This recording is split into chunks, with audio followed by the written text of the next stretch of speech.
ఇక తమిళనాడులోని తేని జిల్లాలో రైతు సంఘాలు ఆందోళనకు దిగాయి. ఎంపురాన్ సినిమాలోని సన్నివేశాలపై అభ్యంతరం వ్యక్తం చేస్తున్న రైతులు మోహన్ లాల్, పృథ్వీరాజులకు వ్యతిరేకంగా నినాదాలు చేశారు. ముల్లై పెరియార్ డ్యాంపై సీన్లను తొలగించాలి అంటూ థియేటర్ ముట్టడికి కూడా యత్నించారు. రైతుల్ని పోలీసులు అడ్డుకోవడంతో అక్కడ ఉద్రిక్త వాతావరణం తలెత్తింది.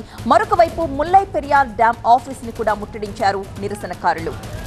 అయితే ఈ డ్యాం కేరళలో ఉంది. దీని అవసరం తమిళనాడు. 100 ఏళ్లకు పైబడిన ముల్లై పెరియార్ డ్యాం ఎప్పటికైనా ప్రమాదమే అంటోంది కేరళ. నీటి మట్టం తగ్గించాలి అంటోంది.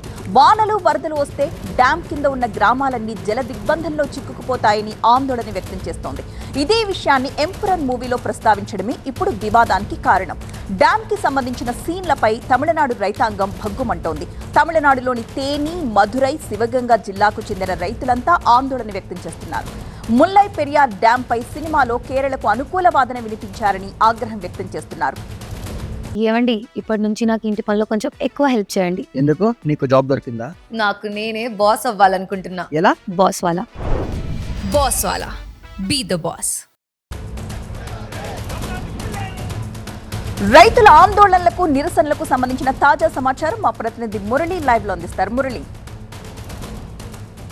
అంటే ఇక్కడ ఎంపురాన్ సినిమా వివాదం కంటే ముందుగా కూడా ఈ ముల్లై పెరియార్ డ్యామ్ వివాదం అనేది కొన్ని దశాబ్దాలుగా జరుగుతుంది. దాదాపు 130 సంవత్సరాల క్రితం బ్రిటిష్ హయాంలో నిర్మించినటువంటి డ్యామ్ ఇది. అయితే ఇది మొత్తం కేరళ భూభాగంలో ఉంటుంది, కానీ దీని అవసరాలంతా కూడా, వినియోగం మొత్తం కూడా కేవలం తమిళనాడుకు మాత్రమే ఉంటాయి. అయితే ఈ డ్యామ్ నీటి మట్టం పెరిగినప్పుడు ప్రమాదం అనేది కేరళలో ఉన్నటువంటి ఇడిక్కి జిల్లా లాంటి ప్రాంతాలకు ఎక్కువగా ఉంటుంది.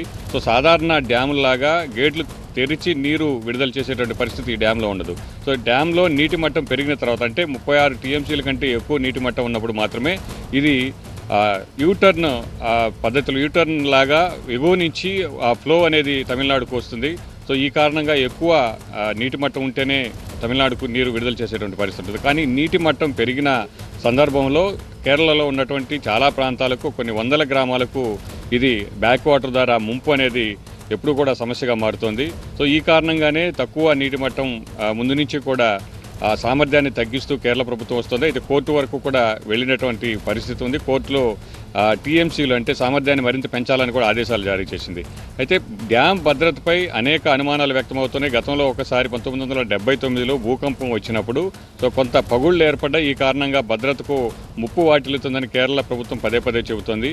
అయితే ఈ డ్యామ్ను పునర్నిర్మాణం చేయడం ద్వారా ప్రమాదం ఉండదని కేరళ ప్రభుత్వం చెప్తుంది. అయితే తమిళనాడు ప్రభుత్వం కావచ్చు, తమిళనాడులో ఉన్నటువంటి రైతు సంఘాలందరూ కూడా డ్యామ్ పునర్నిర్మాణం జరిగితే ఆ సామర్థ్యాన్ని తగ్గించేసే కుట్ర జరుగుతుంది, కాబట్టి అప్పుడు పూర్తిగా తమిళనాడుకు నష్టం జరుగుతుందని ఇక్కడున్నటువంటి ప్రభుత్వాలు కావచ్చు, రాజకీయ పార్టీలని కూడా చెబుతున్నటువంటి పరిస్థితి. ఇలా రెండు రాష్ట్రాల మధ్య ఈ డ్యామ్ వేదికగా వివాదం అనేది నడుస్తుంటే, తాజాగా ఎంపురాన్ సినిమాలో ఈ సినిమాకు సంబంధించి ఇదే అంశం, ఏదైతే డ్యామ్ పునర్నిర్మాణం చేయాల్సినటువంటి అవసరం ఉందో సో ఆ నిర్మాణానికి సంబంధించినటువంటి సన్నివేశాలు ఆ సినిమాలో ఉన్నాయి. సో అందుకోసమే ఈ వివాదం అనేది మొదలైంది. ఇది కంప్లీట్గా కూడా కేరళ ప్రభుత్వానికి అనుకూలంగా ఉంది. తమిళనాడుకు అన్యాయం చేసేలా ఈ సినిమాలో సన్నివేశాలు ఉన్నాయని ఇక్కడున్నటువంటి రాజకీయ పార్టీలు కావచ్చు, ముఖ్యంగా రైతు సంఘాలు దీనిపై గట్టిగా పోరాడుతూ ఉన్నాయి.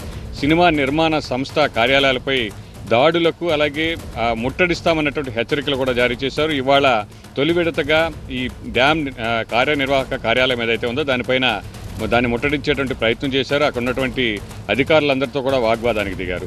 మరోవైపు మోహన్ లాల్ టార్గెట్గా పదే పదే విమర్శలు చేస్తున్నారు. మోహన్ లాల్ క్షమాపణ చెప్పాలి, సినిమాలో ఉన్నటువంటి సన్నివేశాలన్నీ కూడా తొలగించాలన్నటువంటి డిమాండ్ రోజు రోజుకి కూడా ఎక్కువ అవుతుంది. సో తమిళనాడులో మొత్తం ఆ తేనె పరిసర ప్రాంతాల్లో మొదలైనటువంటి ఆందోళన రాష్ట్ర వ్యాప్తంగా కూడా ఆందోళనను ఉధృతం చేస్తామని రైతు సంఘాలు చెప్తున్న పరిస్థితి మాత్రం తమిళనాడులో కనబడుతుంది.